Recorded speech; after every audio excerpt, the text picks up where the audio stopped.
The Children of Green Knowe, Chapter 8. Tolly woke early next morning, still excited with the knowledge that the world into which he was born had once produced a festa. He lay for a moment with his eyes shut, listening for any sound there might be in the room. The slow tick-tock came out of the silence, and then a soft whirring, followed by the little tap of a bird perching, and lastly, sounding very loud because it was near his ear, a scratching of bird claws on his sheet and the tiny bump of a bird's hop on his chest. When he opened his eyes, he looked straight into the round black eyes of the chaffinch. It gave a loud chirp, as if it were making an important statement, something like, "I'm as good as you are," but with no boastfulness, only friendly confidence. Then it flew out of the window. In a moment it was back. "I'm as good as you are," it said, and went into the cage for the last of the pastry crumbs. It hopped round the room, examining everything with its head tipped sideways as if its eye were a spotlight. It tugged at Toslin's shoelaces, picked up his twig tea that he had put carefully by his bed, tried to fly away with it, but found it too heavy and threw it away. In front of the big mirror, it bowed to its own reflection, announced as usual, "I'm as good as you are," and seemed to wait for a reply. Getting none, it flew out of the window. "How quickly it makes up its mind about everything," thought Toslin, getting out of bed and climbing onto the rocking horse. He worked hard, making it rear higher and higher until it stood right up on its hind legs, and he had to clutch it round the neck and lean forward to bring it down again. "My golden eagle, my wise horse, my powerful otter," he chanted as he rocked. Before he went down to breakfast, he brushed its mane and tail and put 2 rugs over it, belting them round with the strap from his trunk. He went to the bed to get the mouse from under the pillow. As his hand closed over it, it felt warm to his touch. And with surprise, he saw pastry crumbs in bed. Suddenly he remembered what Mrs. Oldknow's question had been. And did the mouse squeak and the china dogs bark? "Mouse, mouse," he said, looking into its shiny black eye, "where have you been?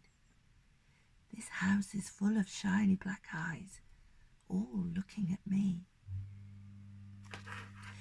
As he went down the winding wooden stairs, he heard someone whistling in his bedroom behind him. A bird? He turned his head to listen, but what he heard was laughter in the music room below him. He pelted down the stairs, making a great noise with his shoes, but by then children's voices came from his great-grandmother's room beyond. Mrs. Oldknowe was there, turning her head and bending down as if she were listening to a child that was clutching at her skirts. She looked up with a queer smile as Tolly came in, rather as if she had been caught. "What a hurry you are in for breakfast this morning, pelting down your stairs as if you were chasing butterflies." Toslin had a feeling that she was hiding something from him. The voices and laughter had vanished. All that day it seemed that the children were determined to tease Tolly. In the house, in the garden, wherever he was not, they were. They sounded so happy, so full of games and high spirits, that Tolly, in spite of all the disappointments, still ran towards it when he heard "cooey" in the garden, or stopped and crept stealthily round a corner when he heard whispering. But he found no one. When he was loitering round St. Christopher's feet, He was playfully pelted with beechnuts through the window opening in the garden wall. When he visited the green deer, he found twigs on the ground, arranged like arrows pointing a trail. He followed these past the green squirrel, the green hare, the peacock, and the cock and hen, till he arrived at the fish platform.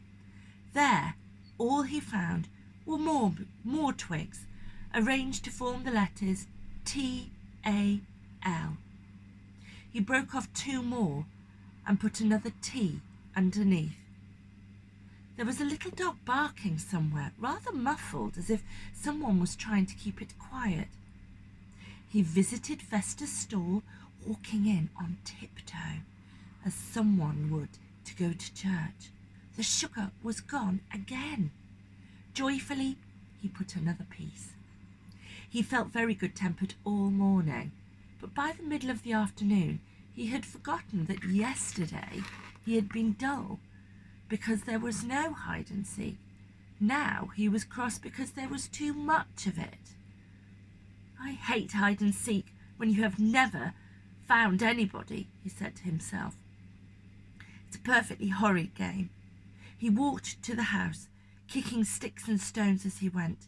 He even felt inclined to kick St. Christopher, but stopped in time and was ashamed of having, thought such a thing.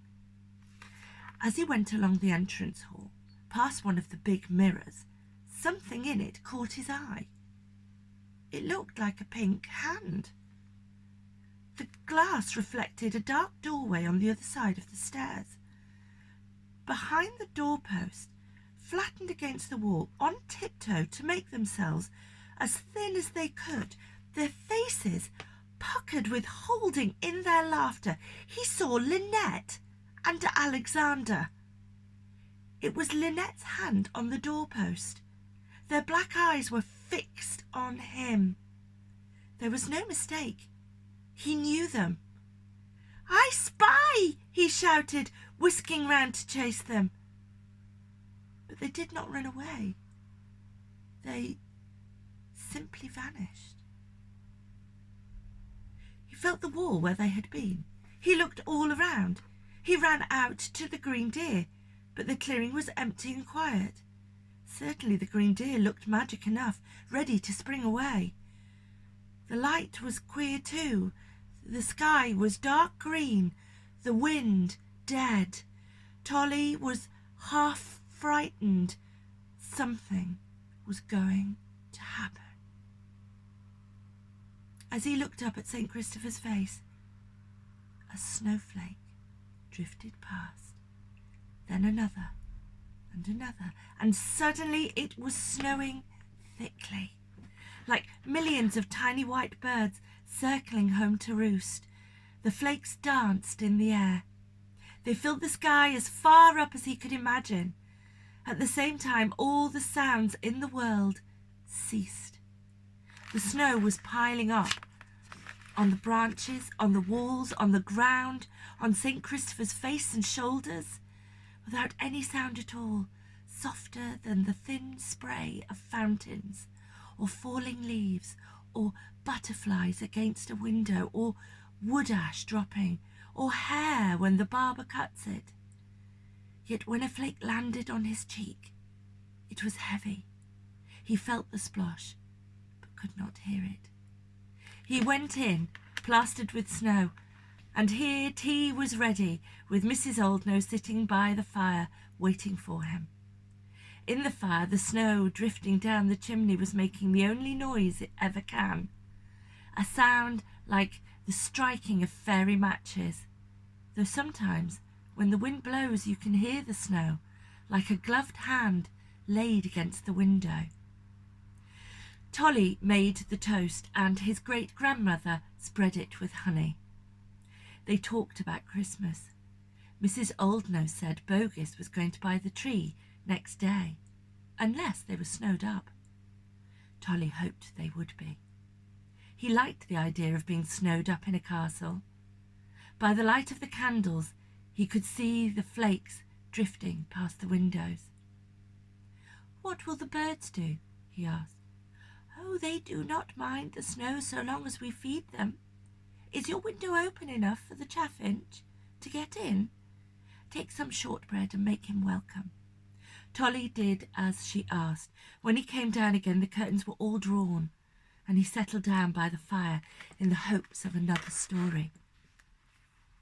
"Granny, both my pieces of sugar have gone out of Festa's stall." "Oh, perhaps Bogus takes them and puts them in his tea," she said, laughing. Tolly's face fell. He had never thought of anything so low down, so common. He was shattered. At that moment, while Mrs. Oldknow was still laughing at him, outside the door that led into the garden, someone began a Christmas carol. Children's voices, delicate and expert, were singing "The Holly and the Ivy." Tolly had never heard such beautiful singing.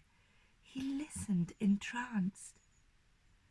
"Oh, the rising of the sun, the running of the deer, the playing of the merry organ, sweet singing in the choir." "What will they sing next?" he asked in a whisper, and waited in silence.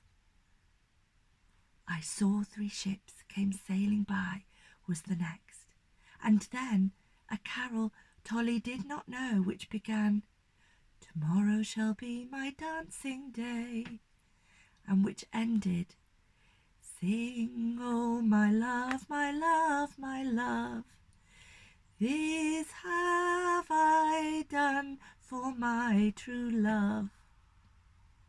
When that was finished, there was a pause and a little girl's laugh. He knew that laugh now. Mrs. Oldknow's eyes were fixed on him, and she saw him start.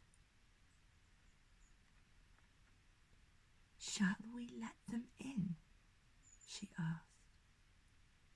Tolly nodded, unable to speak. In his mind he could see the 3 of them standing there in the snow with their lanterns ready to come in. She opened the door. Cold white snow blew in out of the darkness. Nothing else. Mrs. Oldknow stood there smiling at nobody. Tolly flung himself face downwards into one of the big chairs with angry tears. "I want to be with them! I want to be with them! Why can't I be with them?" he cried. Mrs. Oldknow came to comfort him. "Don't cry, my dear. You'll find them soon. They're like shy animals. They don't just come at first till they are sure. You mustn't be impatient." She stopped then and shook him. "Rosalind, listen. Do you hear what I hear?" Tolly sat up and strained his ears.